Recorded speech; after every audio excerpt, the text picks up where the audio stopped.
nasikitika sana. Mnanivuruga akili, mwili na kila kitu, na maini na utumbo na kila kitu mnavuruga. Hivi wanawake mna akili za design gani? Hivi huko kichwani kuna mabungu? Mnajua mabungu nyinyi? Mabungu mnajua?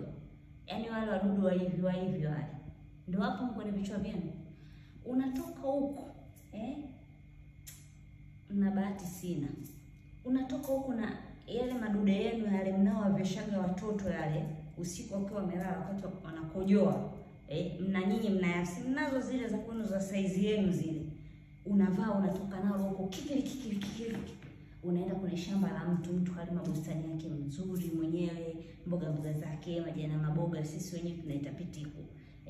Umepanda pitiku zako pale, matembele yako umeweka hapa, si vibamia.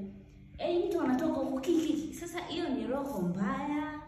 Ni tabia ya staili gani? Unafika pa unajijua kabisa wewe hauko vizuri. Una red flag. Wenyewe mnaita tunaingia mwezini kuchukua mshahara wa mwisho wa mwezi. Moja kwa moja unabinua kitako chako.